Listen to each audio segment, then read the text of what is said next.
In this video I'm going to look at a spreadsheet for Dutching 2 runners to a profit target using a staking plan. Now the thing about profit target staking is that if you alter one of the odds, all the stakes of your other runners will change so that the profit target is met.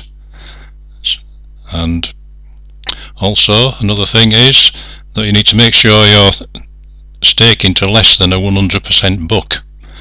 Now if you're only using a win market you'll probably be okay with that, but it may not be suitable for a place market where the odds can get quite short. You don't want to be betting 2 odds on, for instance. Now the staking plan aims to win a percentage of whatever your bank is, so you can set it to win maybe 10% of your bank each time, and as your bank goes up and down, as you hit winners and losers, your profit target will be 10% of whatever your bank is at that time. Now very short odds will cause your stakes to get quite large in order to meet the profit target. So to reduce the risk of a big loss if you get very short odds and you're betting it with a very large stakes to get your profit target, there's a facility in the spreadsheet to set the stakes to a low level if the combined odds of your 2 runners are very short. So we'll have a look at that in the sheet in a moment. So to work out when you want to trigger your small stakes, enter some past results into your sheet, look at the size of the outlay for each race, and set the sheet to stake for a smaller profit target against where the combined odds for your 2 runners are very small. That will reduce the overall profits, of course, because you've reduced your stakes, but the risk of hitting a big loss when you hit a winner is reduced, and recovery of your loss will be smaller because you will have placed smaller stakes on those particular races if you happen to hit a winner with one of those. So the date controls the profit target that you're aiming for. We're not betting at level stakes, so the profit target for each race will be different. So every time you enter the date, the sheet will update and you'll be able to bet race by race with the correct amounts as your bank goes up and down, as you hit winners and losers. Now that may not be convenient for you. I don't like to spend all afternoon sat in front of my computer, so you may want to place all your bets for your day all in one go, all to the same profit target. So you can use the date input to stake all the day's races for the same profit target. Enter a date for your first race of the day and then leave the date out, leave it blank for all the rest of the races that day, and the sheet will aim for the same profit target in each race. The next time you enter a date, the sheet will start to update again. It will look at the state of your bank and aim for the percentage profit target that you've set again. So every time you enter a date, it will aim for a percentage of your current bank. Leave the date blank and the sheet will not update using the current bank. It will use the same amount as in the previous race and carry on until you re-input another date. Okay, let's have a look at the sheet. There's quite a lot on the screen here, so click on your YouTube screen, click on the little icon down to the bottom right here, the little four-cornered icon, and to change it to a full screen, then you get a better view of what's going on. Okay, so here we are. Set your betting bank there at K3 and enter your commission at F1 and set the percentage that you would like to win of your betting bank each time up there at C1. Now I've set that to 10%, so our first race will be aiming to win £10, which is 10% of 100. Okay, so enter a date, input your 2 runners and their odds, and you'll see the stakes required there to win £10, whichever one of those 2 is the winner. If you don't hit the winner, of course, they both lose. So the target profit for that race is shown in that column there, in column J. If you hit the winner, enter a 1 in the win or lose column, and fill a loser you can leave it blank or enter a 0. I usually leave it 0 because it makes the sheet a lot tidier. You can see where your winners are a lot easier. So all these races had a winner, just for demonstration purposes here. So you can see there that the second horse won, so we win our tenner. That's the winnings after commission. That's the loss of your first runner, winnings on your second runner, and that is simply those two added together. So we win £9.50 after commission. The bank goes up to £109.50. So the next race aims to win £10.95. Stake the next race, bet those odds. If it wins, put a 1 in, the top one won this time. The profit target was £10.95. After commission, that becomes £10.40. That's added to the running total, so we're now up to £19.90 profit so far. That's the bank now. The next race, 10% of that is £11.99, and so on. So you can see each time, as long as we keep hitting winners, we're winning 10% of our current bank each time,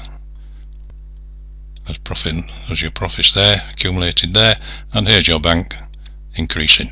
Now in this column here I've set the combined odds of the two runners that we've bet. That is, it's not an average of those odds, it's the combined odds, which is a little bit different. And also you can see that is the total outlay of our two bets. That is those added together, 546 and 147 comes out at 694. Excel's just rounded it up, so that looks like 693, but it's rounded up to 694. So if we enter quite a few results, we can see where we're betting shorter odds, really short odds there, 113, and we can see where the larger stakes are being placed. Now here we've got a huge stake there of £129.35. look, we've jumped up from 40, almost £15 and £30 up to 129 and then back down to 50. So we might not be very comfortable with that, so we can set the sheet to bet smaller stakes if we hit small combined odds like that. Now we should set that up here. There's combined odds, look, set a limit, so if you set that to, we've got 113 there and 112 there, and further down we've got 115 and 124, so we might set that to 130 for instance, 1.3, and you can see it's put in some zeros there because we've got zeros set there. So I've called that a smaller percent there. So we've set that to 5.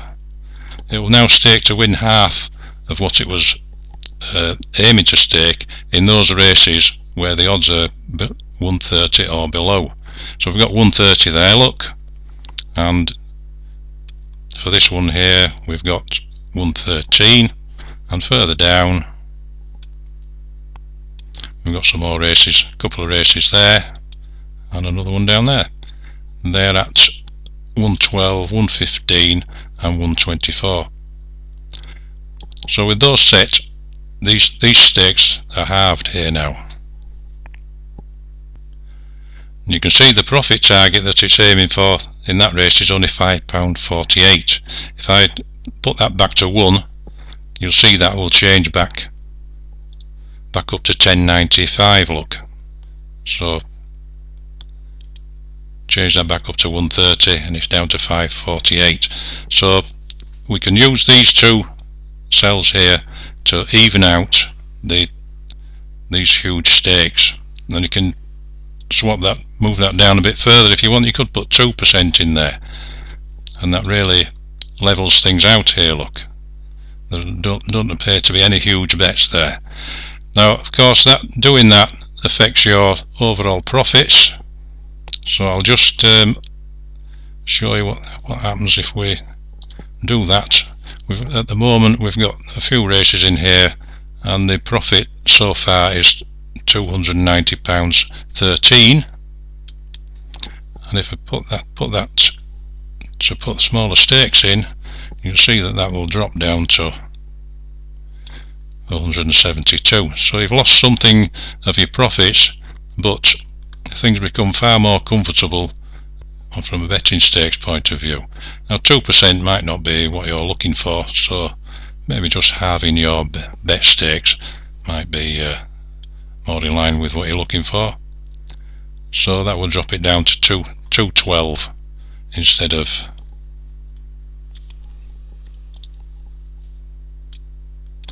£290, so that's not quite such a big loss, but your stakes will be a little bit bigger. Each of the results that we got in at the moment has a date in the top against the top runner, and if you put a date in there, yes, column J, the profit target will update each time if you put a date in. Now if you look at the times of these races here, that's the 12:40 and the 12:20. They are actually the wrong way around. So for the purposes of this demo, just imagine that race went off first and then that race went off second a short time later. You'd have great difficulties getting your, even if that race had finished before this one was off, you'd have great difficulties getting these two stakes on at those odds, because at that time the odds would be moving quite quickly, and you'd be lucky to get those exact stakes on at those odds. So you really need the market to be quite static when you're putting these bets on, because change one of the odds and both stakes will update, which makes things very difficult. And also you might not want to wait. If that was off at 12:40 and this went off at say 4 o'clock, you might not want to hang about getting back to your computer for each race. So if you leave the date out, we'll just delete that date there. If you just keep your eye on the profit target there at 11.99 at the moment, it remains the same. So you can place these bets all at the same time, or plenty of time before race time, and just leave your computer then. So you will be just updating your profit target day by day.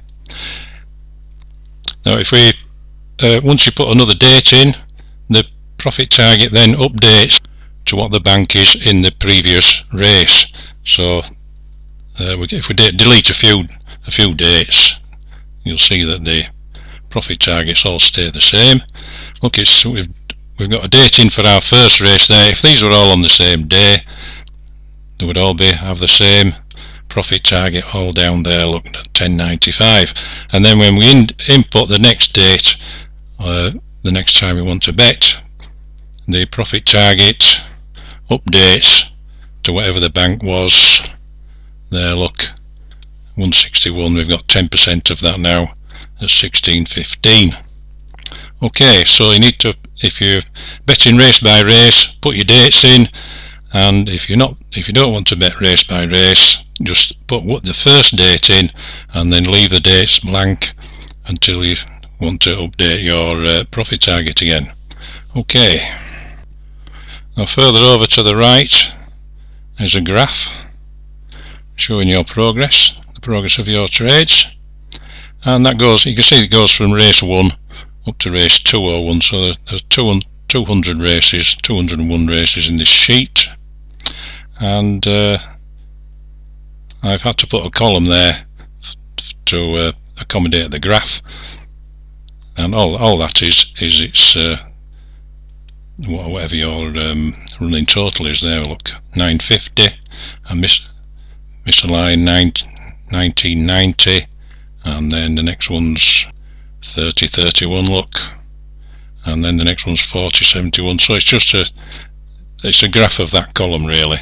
But I've had to make the sheet work properly for this graph. I've had to duplicate those over there and miss one out each time. So that's all that column is there. Okay, so you'll have a nice graph to admire. Hopefully you'll be admiring it if you get some nice profits. So you could have a bit of up and down here, and hopefully an upward trend. Okay, so that's Dutch into 2 runners to a profit target. Thanks for listening, and good luck with your trades.